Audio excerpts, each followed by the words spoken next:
الحمد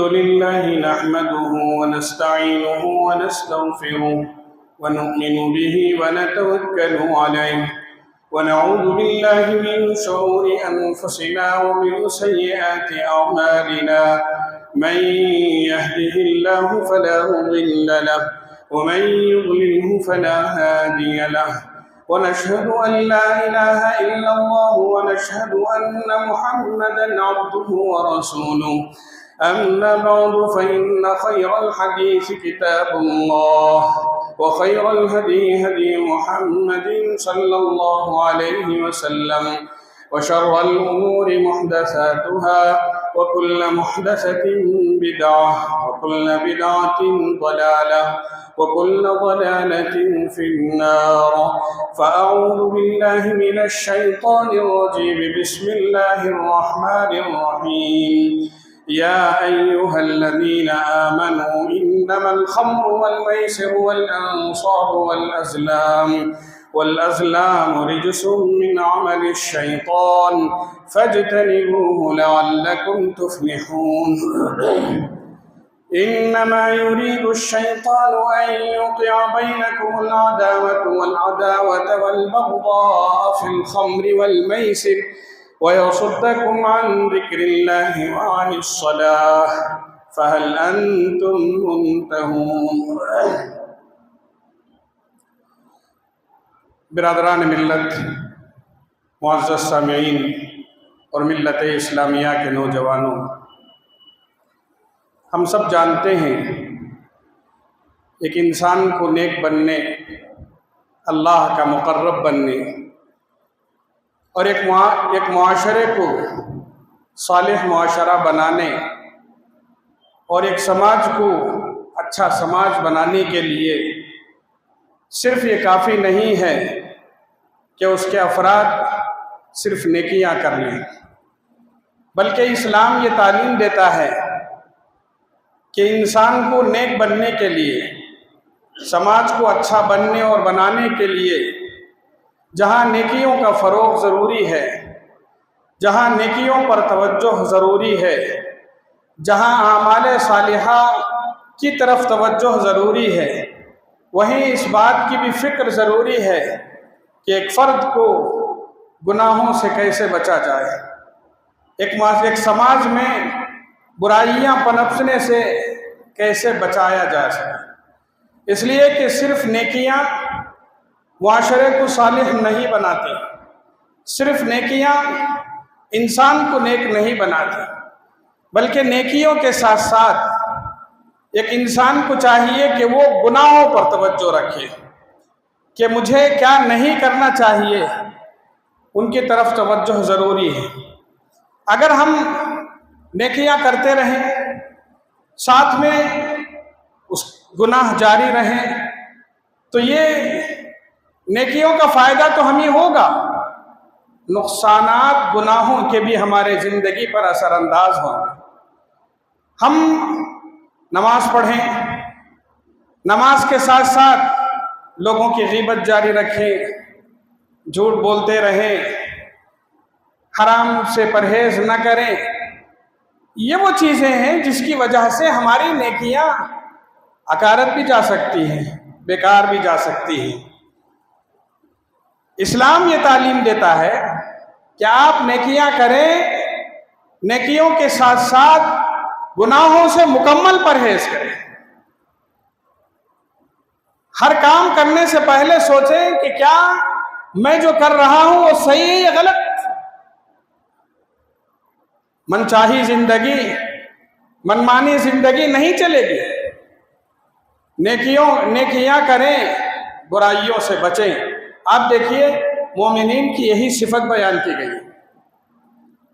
مومنین کے سلسلے میں کہا جاتا ہے وہ نمازی ہوتے ہیں، وہ پرہیزگار ہوتے ہیں، وہ تہجد گزار ہوتے ہیں، وہ نگاہیں نیچی رکھ کر چلتے ہیں، وہ جھگڑوں اور لڑائیوں سے بچتے ہیں، وہ راتوں میں عبادت کرتے ہیں، وہ صدقہ اور خیرات کرتے ہیں، وہ لوگوں کے ساتھ اچھا معاملہ کرتے ہیں۔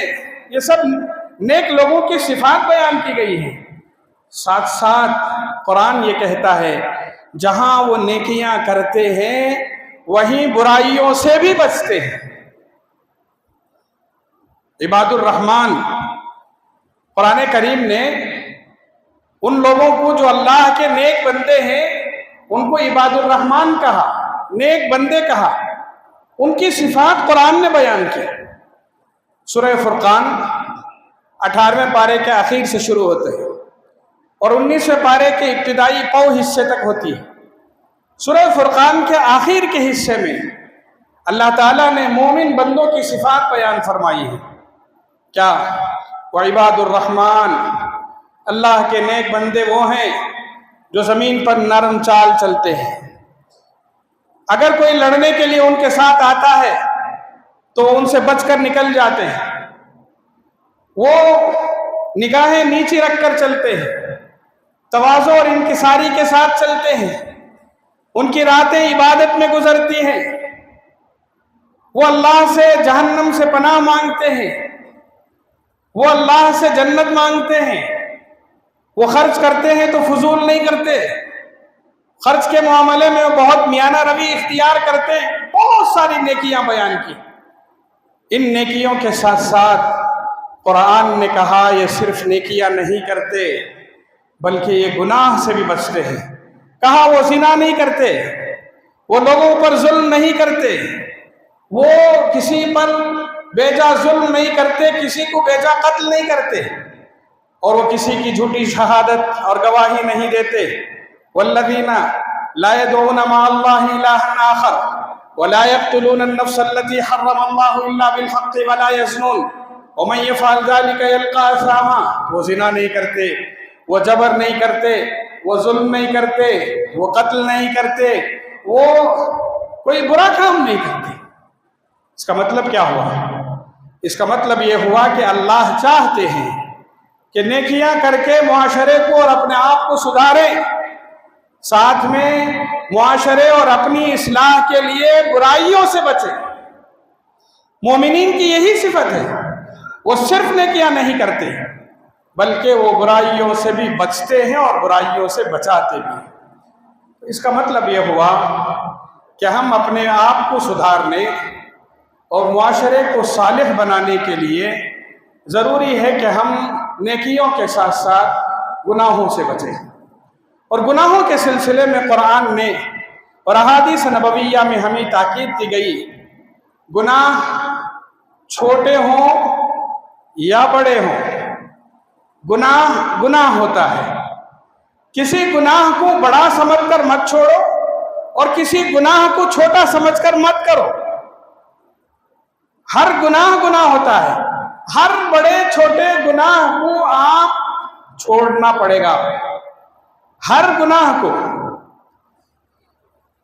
اگر ہم یہ سمجھتے ہیں یہ گناہ چھوٹا ہے، ہوتا ہے ہماری زندگی میں، ہوتا ہے، ہم بہت سارے کام کرتے ہیں اور سمجھتے ہیں میں نے کیا کیا، میں نے صرف جھوٹ ہی تو کہا ہے، میں نے صرف غیبت ہی تو کی ہے، میں نے صرف کسی کا برائی تو چاہا ہے۔ نہیں، آپ نے یہ جو غلطی کی ہے وہ چھوٹی ہو یا بڑی ہو اللہ کی نظر میں بہت بڑی ہے۔ گناہ چھوٹا ہو یا بڑا ہو ہرگز نہ چھوڑیں، ہرگز اسے نہ کریں۔ اور بعض لوگ گناہ سامنے کرنے سے پرہیز کرتے ہیں، گناہ پیچھے کرنے سے نہیں کتراتے، چھپ کر کر لیتے ہیں، اور چھپ کر کرتے ہوئے جب بچ جاتے ہیں تو سمجھتے ہیں میں بچ گیا۔ نہیں، آپ سامنے بھی گناہ نہ کریں کسی کے، آپ پیچھے بھی گناہ نہ کریں، لوگوں کے سامنے بھی نہیں اور لوگوں سے چھپ کر بھی نہیں۔ بڑا گناہ ہو یا چھوٹا گناہ ہو چھوڑنا پڑے گا، سامنے گناہ کریں یا پیچھے گناہ کریں چھوڑنا پڑے گا۔ ہر چیز کے سلسلے میں اسلام نے ہمیں تاکید کی۔ ہم یہ سمجھتے ہیں قتل بڑا گناہ ہے، زنا بڑا گناہ ہے، چوری بڑا گناہ ہے۔ جب بات آتی ہے تو ہم کہتے ہیں میں نے کون سا قتل کر دیا، میں نے کون سا زنا کر لیا، میں نے کون سی چوری کر لی، ڈاکہ ڈال دیا۔ یقیناً یہ بڑے گناہ ہیں۔ چھوٹے چھوٹے گناہ کرتے ہوئے سوچتے ہیں میں نے بس یہی تو کیا ہے، کتنے ہیں ہم میں سے جو دوسروں کو ان کے القاب سے نہیں پکارتے؟ کتنے ہیں ہم دوسروں پر الزام لگاتے ہیں؟ کتنے ہیں ہم میں سے جو دوسروں کو نیچا دکھانے کے لیے ان کو کم الفاظ سے یاد کرتے ہیں؟ بری چیز ہے چغلی کرنا، ایک بات ادھر سے لے کر ادھر بات کرنا، بغیر تحقیق کے کچھ کہہ دینا، کسی پر، اس کے جسم پر، اس کے عادات و اطوار پر غلط بیانی سے کام لینا، یہ سب گناہ ہیں۔ کوئی آدمی موٹا ہے، ہم کہتے ہیں اسے نیچا دکھانے کے لیے اس کی ساخت پر بحث کرتے ہیں۔ کوئی اونچا ہے، اسے اس کی لمبائی پر بحث کرتے ہیں۔ کوئی چھوٹے قد کا ہے، اسے دوسرے الفاظ سے یاد کرتے ہیں۔ کسی کی آنکھ ٹیڑھی ہے، اسے کس الفاظ سے پکارتے ہیں؟ کانا بولنا، لنگڑا بولنا، لمبو بولنا، گڈا بولنا، یہ سب ہماری نظر میں کچھ بھی نہیں ہے۔ ہم سمجھتے ہیں میں نے کیا کر دیا؟ کہا نہیں، گناہ چھوٹا ہو یا بڑا ہو۔ ایک مرتبہ حضرت عائشہ صدیقہ رضی اللہ تعالی عنہا رسول اللہ صلی اللہ علیہ وسلم کے ساتھ تشریف فرما تھی۔ آپ علیہ الصلاۃ والسلام کے پاس حضرت صفیہ رضی اللہ تعالی عنہا کے پاس سے کوئی چیز آئی، ان کا ذکر آیا تو حضرت عائشہ نے ان کو کچھ الگ انداز سے یاد کیا۔ کہا یہ کیا ہے؟ کہا یہ فلاں چیز ہے۔ کہا یہ اچھا، یہ اس گڈی عورت کی طرف سے ہے، یہ گڈی عورت کی طرف سے۔ حضور صلی اللہ علیہ وسلم کے سلسلے میں آتا ہے، آپ بڑی محبت سے گفتگو فرما رہے تھے، جیسے ہی حضرت عائشہ کے سلسلے میں یہ الفاظ سنے کہ وہ صفیہ کو ایسا کہہ رہی ہیں گڈی عورت، آپ علیہ الصلاۃ والسلام کا چہرہ انور لال ہو گیا۔ ہم میں نے کیا کہہ دیا؟ وہ جو ہے وہ پسخط خاتون ہے، میں نے بس وہی کیا ہے، وہ گڈی عورت میں نے کہا تم نے ایک ایسا جملہ کہا ہے اگر یہ سمندر میں ڈال دیا جائے سارا پانی کڑوا ہو جائے۔ کتنا بڑا جملہ! ہم کسی کے بارے میں سنتے ہیں، ہمارا مشغلہ ہوتا ہے، ہم کو اگر کوئی نیوز خبر چاہیے، میں چاہتا ہوں اس کے بارے میں معلوم کروں، اس کے بارے میں معلوم کروں، اس کے بارے میں معلوم کروں، اور بعض لوگ اس کے لیے مختص ہوتے ہیں، وہ صرف خبرگیری کرتے رہتے ہیں۔ جہاں کسی کے بارے میں کچھ پتا چلا فوراً دوسرے کو سنانے تک اسے تسلی نہیں ہوتی، چاہے وہ بات غلط ہو چاہے صحیح ہو، ادھر سننا ادھر اگلنا۔ بعض لوگوں کی یہ فطرت ہوتی ہے، کسی نے فلاں کے بارے میں سنا، فوراً دوسرے کے پاس جا کر سنا۔ بہت بڑا گناہ ہے، بہت بڑا گناہ ہے۔ جب تک آپ کو پتہ نہ چلے جو میں کسی کے بارے میں کہہ رہا ہوں وہ صحیح ہے یا غلط ہے، سنانا نہیں چاہیے، اور سناتے ہوئے بھی مقصد ہونا چاہیے کہ اصلاح ہو۔ بدنام کرنا، ذلیل کرنا، رسوا کرنا، نیچا دکھانا، وہ لوگوں میں اسے برا بنانا غلط ہے۔ کسی کے بارے میں ہم نے سنا وہ شرابی ہے، وہ چور ہے، اس سے زنا سرزد ہوا ہے، آپ سنیں، سن کر تحقیق کے بغیر اپنی زبان سے دوسروں تک نہ پہنچائیں۔ اچھا فلاں نے ایسا کیا، فوراً دوسروں کو سنا دیں، مجلس میں، انفرادی طور پر۔ اللہ کے نزدیک بہت بڑا گناہ ہے۔ حضرت عائشہ صدیقہ رضی اللہ تعالی عنہ کا واقعہ افک مشہور ہے، ہوا اس میں یہی تو تھا کہ عبداللہ ابن ابی نے رسول اللہ صلی اللہ علیہ وسلم کی زوجہ مطہرہ حضرت عائشہ صدیقہ رضی اللہ تعالی عنہ پر الزام لگایا تھا بغیر تحقیق کے۔ کہ اس کا صفوان ابن معطل رضی اللہ تعالیٰ عنہ کے ساتھ غلط تعلق ہے، خبر غلط پھیل گئی، پورے معاشرے میں غلط خبر پھیل گئی تھی. لمبا واقعہ ہے، سنانے کا وقت نہیں ہے. غلط خبر پھیلائی حضرت عائشہ رضی اللہ تعالیٰ عنہ کے سلسلے میں، پورا معاشرہ متاثر ہو گیا. تب اللہ تعالیٰ نے آخر میں حضرت حضور صلی اللہ علیہ وسلم پر وحی نازل فرمائی. تو کیا الفاظ کہے؟ کہا جب تم لوگ حضرت عائشہ کے سلسلے میں بات کر رہے تھے، تم یہ سمجھ رہے تھے کہ ہم نے کون سی بڑی بات پھیلا دی، جو سنا وہی تو پھیلایا. استلقونه بألسنتكم وتقولون بأفواهكم ما ليس لكم به علم وتحسبونه هينا. قرآن کہتا ہے حضرت عائشہ کے سلسلے میں جب الزام ان پر یہ لگا اور اس سلسلے میں ایک آدمی دوسرے کو، دوسرا تیسرے کو سنا رہا تھا، تو ہر آدمی یہ سمجھ رہا تھا میں نے کون سا بڑا کام کر دیا، میں نے کون سا بڑا گناہ کر دیا. وہی تو کہا جو سن رہا ہوں، اور تم سے ہلکا سمجھ رہے تھے. اللہ نے فرمایا وَهُوَ عِندَ اللَّهِ عَظِيمٌ، واللہ کے نزدیک بہت بڑا گناہ ہے. وَهُوَ عِندَ اللَّهِ عَظِيمٌ، واللہ کے پاس بہت بڑا گناہ ہے. کسی بھی گناہ کو ہم چھوٹا سمجھ کر نہ کریں، کسی بھی گناہ کو ہم بڑے اور چھوٹے کی تفریق کی گئی ہے. کہا یہ صغائر ہیں، یہ کبائر ہیں. کہا گیا کہ یہ صغیرہ گناہ ہیں، یہ کبیرہ گناہ ہیں. اس کا یہ مطلب نہیں کہ صغیرہ گناہ آپ کر سکتے ہیں، کبیرہ گناہ آپ نہیں کر سکتے، نہیں، بلکہ آپ کو ہر گناہ سے پرہیز کرنا ہے. گناہ کے سلسلے میں ہم ذہن میں رکھیں، گناہ چھوٹا ہو یا بڑا ہو نہ کریں. سامنے علی اعلان لوگوں کے سامنے کریں یا چھپ کر کریں، گناہ ہوتا ہے. اللہ کے نزدیک ضرور پکڑے جائیں گے. معاشرے کو نیک بنانے کے لیے ہر گناہ سے پرہیز کی ضرورت ہے. رسول اللہ صلی اللہ علیہ وسلم جب اس دنیا میں مبعوث بن کر تشریف لائے، آپ نے مکے میں 40 سال زندگی گزاری نبوت سے پہلے، اور نبوت کے بعد آپ نے 13 سال زندگی گزاری.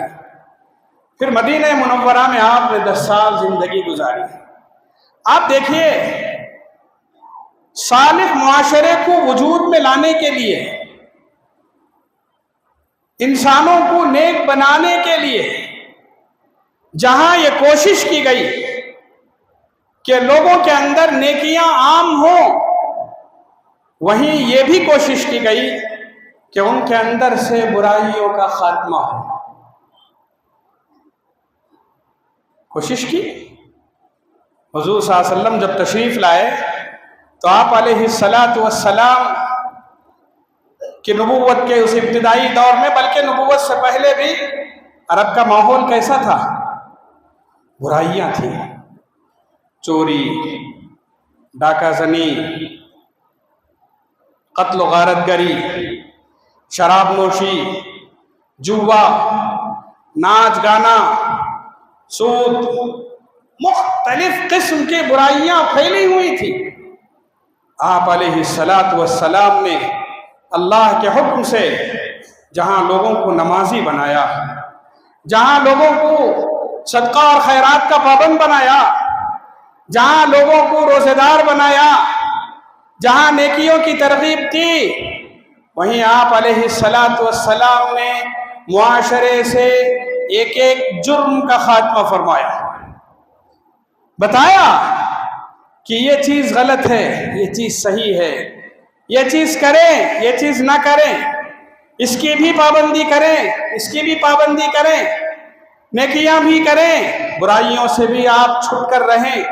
تاکید کی گئی، اور ایک ایک جرم کو آہستہ آہستہ ان کی زندگی سے نکالا گیا. قاتل تھے وہ لوگ. مختصر الفاظ میں کہوں، قرآن نے کہا ان کی زندگی ایسی تھی کہ وہ گناہ کرتے کرتے جہنم کے گڑھے کے کنارے کھڑے تھے. میرے الفاظ نہیں ہیں، قرآن کہتا ہے وَكُنْتُمْ عَلَى شَفَا حُفْرَةٍ، گڑھے کے کنارے. بھی کیسے؟ انسانیت باقی نہیں تھی. لوگ انسان کا ڈھانچہ رکھتے تھے، انسان نہیں تھے، کچھ نہیں تھا. ہاتھ، پیر، دل، دماغ سب تھا، مگر ان ہاتھوں کا، ان پیروں کا، دل و دماغ کا جو کام ہونا چاہیے تھا وہ نہیں ہو رہا تھا. یہ کام کب ہو، کیسے ہو؟ کہا کہ یہ لوگ برائیاں چھوڑیں، نیکیوں میں آگے بڑھیں، انشاءاللہ صالح معاشرہ وجود میں آئے گا. چنانچہ آپ دیکھیے رسول اللہ صلی اللہ علیہ وسلم نے مکی زندگی میں اور مدنی زندگی میں آپ علیہ السلام نے نیکیوں کے حکم کے ساتھ ساتھ برائیوں کے اجتناب سے تاکید فرمائی. لوگوں، یہ صحیح نہیں ہے، ظلم صحیح نہیں ہے، ناانصافی صحیح نہیں ہے، یتیموں کا مال کھانا صحیح نہیں ہے، حرام کھانا صحیح نہیں ہے، دوسروں کے مال کو غصب کرنا صحیح نہیں ہے، دوسروں پر ظلم کرنا صحیح نہیں ہے، طاقت کا غلط استعمال کرنا صحیح نہیں ہے، شراب پینا صحیح نہیں ہے، نشہ کرنا صحیح نہیں ہے، جوا کھیلنا صحیح نہیں ہے، چوری اور ڈاکہ ڈالنا صحیح نہیں ہے. آپ نے ایک ایک برائی کا خاتمہ کیا، اور جب ان برائیوں پر قابو پایا اور لوگ ان برائیوں پر قابو پانے لگے تو صالح معاشرہ وجود میں آنے لگا. ذہن میں بات بیٹھا لیں، ہماری کمزوری یہ ہے کہ ہم نیک بننے کے لیے الحمدللہ نیکیاں کرتے ہیں، خوشی کی بات ہے، مگر نیکیوں کے ساتھ ساتھ برائیوں سے بچنے کا جو خیال ہے وہ خیال ہمارے ذہن سے کہیں زیادہ کہیں اوجھل ہو چکا ہے. نیکیوں کے ساتھ ساتھ ہم برائیاں کر رہے ہیں. ہمیں چاہیے کہ معاشرے سے برائیوں کے خاتمے کی کوشش کریں، معاشرے سے برائیوں کے خاتمے کی کوشش کریں. موجودہ زمانہ یقیناً لوگ نیکیوں کی طرف بڑھ رہے ہیں، مگر امت کا ایک بہت بڑا طبقہ گناہوں کی دلدل میں بھی پھنسا ہوا ہے. آپ گناہوں کی بات کریں تو موجودہ زمانے کے گناہوں میں سے ایک بہت بڑا گناہ، امت مسلمہ کے نوجوانوں کے بگاڑ میں سے ایک بہت بڑا بگاڑ، ہماری امت کے فساد میں سے ایک بہت بڑا فساد شراب نوشی ہے. شراب ایک ایسی لت ہے جو نہ صرف انسان کی صحت بگاڑتا ہے، نہ صرف اس کے دین کو بگاڑتا ہے، نہ صرف اس کی دنیا کو بگاڑتا ہے، بلکہ سماج کے اندر یہ پنپنے والی بیماری پورے معاشرے کو کھوکھلا کر کے رکھ دیتی ہے. آج شعوری طور پر ہو یا غیر شعوری طور پر شراب کی لت کہیں نہ کہیں ہمارے بگڑتے نوجوانوں میں بڑھتی جا رہی ہے، اور یہ شراب بڑھتے بڑھتے ڈرگس کی طرف لے جا رہی ہے. نشے میں جتنے بڑے قسم کے نشے ہیں ان سب کی طرف لیتے جا رہی ہے. جائزے کے مطابق آج چھوٹے چھوٹے بچوں کے اندر یہ چیز لت پکڑتی جا رہی ہے. اسکولوں اور کالجز میں ڈرگس اور نشے کی وجہ سے بہت سارے بچے بچیاں پکڑی گئی ہیں. اس کی طرف توجہ دینا ہم سب کے لیے ضروری ہے. یہ عادت جتنی پنپتی اور بڑھتی جائے گی اتنا انسان کھوکھلا ہوگا، اتنا ہی انسانی معاشرہ اور وہ سماج کھوکھلا ہوتا جائے گا. اس کی طرف توجہ دینے کی ضرورت ہے. اسے فیشن سمجھ کر استعمال کیا جا رہا ہے. غیر شعوری طور پر عادت ہونے کے بعد اس عادت کو باقی رکھنے کے لیے، حالانکہ اس کے توڑ کے لیے، معاشرے سے اسے ختم کرنے کے لیے اسلام نے بڑی حکمت، بڑی تدبیر استعمال کی۔ آپ جانتے ہیں مکے میں، عرب کے معاشرے میں شراب ان کی گھٹی میں پڑی ہوئی تھی، وہ لوگ اس کے بغیر جی نہیں سکتے تھے۔ اللہ اکبر! اور یہ ایسی چیز تھی جس سے معاشرہ ترقی نہیں کر سکتا تھا۔ وہاں کا چھوٹا، وہاں کا بڑا، وہاں کا امیر، وہاں کا غریب، سب پیتے تھے، اور یہ ایک دن میں، 2 دن میں چھوٹنے والی عادت نہیں تھی۔ اور اس چیز کو چھڑانے کی وجہ سے بہت سارے زندگی کے مسائل میں ان کی الجھنیں آ سکتی تھیں، مگر ان کی الجھنوں کو دیکھ کر خاموش بھی نہیں رہا جا سکتا تھا۔ اجتماعی اور انفرادی مفاد کے لیے اس کا خاتمہ ضروری تھا۔ آپ دیکھیے کس مشکل سے اس کا خاتمہ کیا گیا، کس مشکل سے۔ مکی زندگی میں اسے چھیڑا ہی نہیں گیا۔ اسلام آنے کے بعد آپ دیکھیے چوری، ڈکیتی، ظلم، حرام کاری، حرام مال کھانے، سب چیزوں پر بحث کی گئی اور کہا گیا یہ مت کرو، یہ مت کرو، یہ مت کرو۔ مگر آپ دیکھیے مکے کے پورا 13 سالہ زندگی میں اسلامی تعلیمات میں کبھی یہ نہیں کہا گیا شراب مت پیو۔ کیوں؟ ان کی گھٹی میں پڑی ہوئی تھی، اس سے چھڑانا مشکل تھا۔ پھر مدینہ پہنچنے کے بعد اسے حرام قرار دیا گیا، مگر اس سے پہلے حکمتیں، تدبیریں اختیار کی گئیں، ماحول ایسا بنایا گیا کہ لوگوں کو خود سمجھ میں آئے کہ یہ بری چیز ہے، ذہن بنایا گیا۔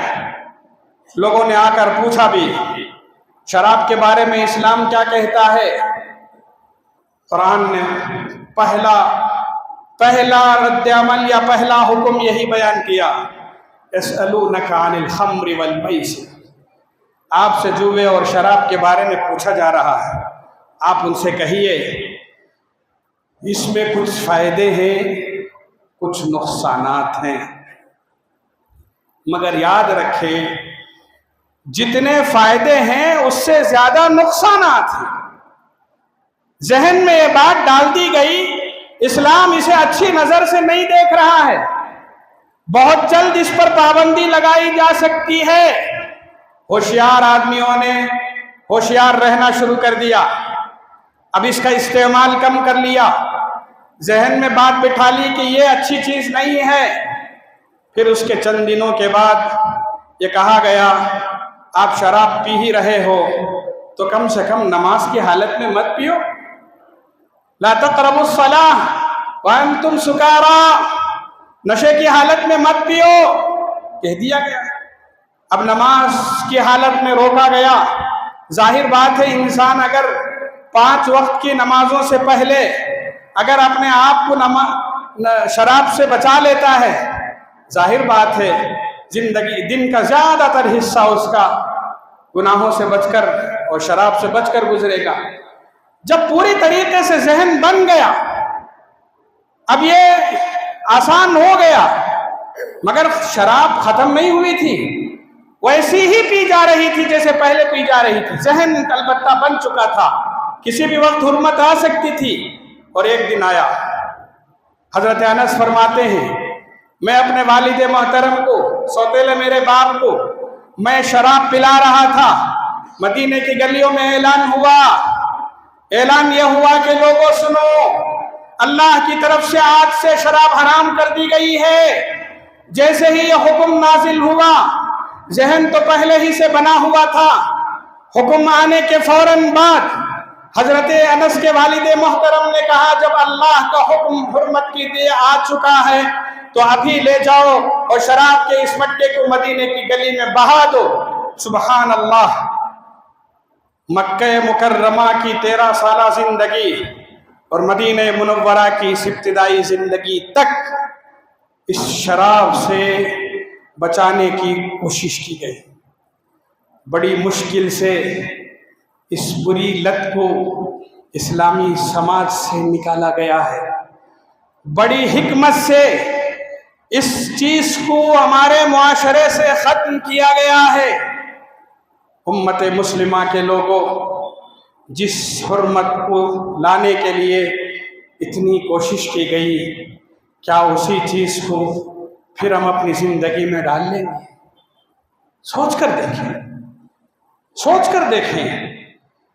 جسے نکالنے کے لیے تدبیریں اختیار کی گئی، آج وہی شراب کہیں نہ کہیں ہمارے معاشرے کے نوجوانوں کو بگاڑ رہی ہے۔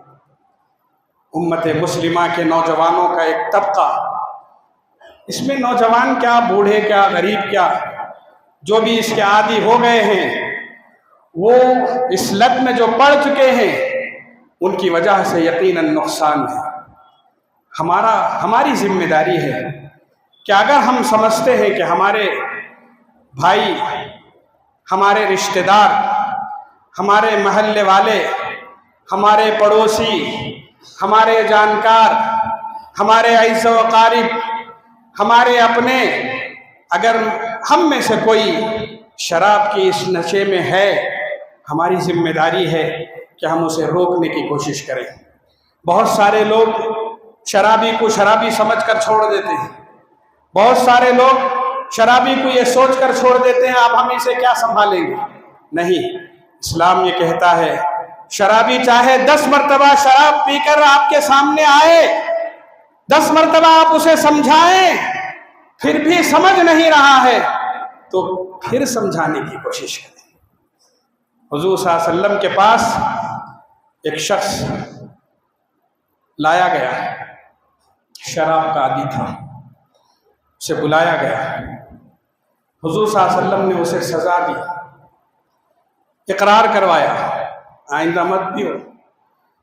اس نے سزا کے بعد کہا نہیں میں نہیں پیوں گا۔ چند دنوں کے بعد دوبارہ پھر پکڑا گیا، پھر لایا گیا، پھر سزا دی گئی۔ حضور صلی اللہ علیہ وسلم نے پھر کہا سزا پا رہے ہو پھر پی رہے ہو؟ پھر اس کے بعد سمجھایا، تیسری مرتبہ پھر لایا گیا، پھر سزا ہوئی، پھر سمجھایا گیا۔ جن لوگوں نے اسے بار بار حضور صلی اللہ علیہ وسلم کی مجلس میں دیکھا کہ یہ پی رہا ہے، سزا پا رہا ہے، پھر آ رہا ہے، لوگوں نے کہا کیا برا انسان ہے، بار بار پی رہا ہے، بار بار سزا مل رہی ہے، بار بار اپنی توبہ توڑ رہا ہے، بڑا برا انسان ہے۔ آپ علیہ السلام نے فرمایا ایسا کہہ کر اسے شیطان کی مدد مت کرو۔ یعنی یہ شخص اگر پی رہا ہے، پھر آ رہا ہے، پھر سزا پا رہا ہے، پھر بہک رہا ہے، تو اس کا مطلب یہ ہے شیطان اس کے پیچھے پڑا ہوا ہے۔ ہمارا کام یہ ہے کہ اسے سمجھائیں، اس کے ذہن کو بنائیں، اس کی عادت کو چھڑانے کی کوشش کریں۔ اگر ہم نے اسے برا برا برا کہہ کر اسے دھتکار دیا، وہ سدھرے گا تو نہیں، وہ شیطان اس کے ساتھ لگ کر مزید بگڑے گا۔ اس لیے ہم ان کو برا کہہ کر الگ نہ کریں، بلکہ آج کل اللہ کا فضل ہے کہیں نہ کہیں سینٹرز ہیں، کچھ لوگ رفاہی کام کرنے والے ایسے لوگوں کی مدد کرتے ہیں، ان کو چھڑانے کی عادت ڈلواتے ہیں۔ کوشش کریں کہ ان لوگوں کو ان کو سینٹرز بھیجیں، یا ایسے لوگ جو اس تربیت میں لگے ہوئے ہیں ان کے ساتھ لگانے کی کوشش کریں، ورنہ سماج کا ایک بہت بڑا طبقہ اس برائی میں ملوث ہو کر، یاد رکھیں شراب پینے سے بہت بڑی خرابی یہ ہے کہ یہ جو عقل ہے وہ ماری جائے گی۔ اللہ کی نعمتوں میں بہت بڑی نعمت عقل ہے۔ ہاتھی بہت بڑا جانور ہے، شیر بہت بڑا جانور ہے، اور دنیا میں انسان کی جسامت سے بڑی بڑی بہت ساری چیزیں ہیں، مگر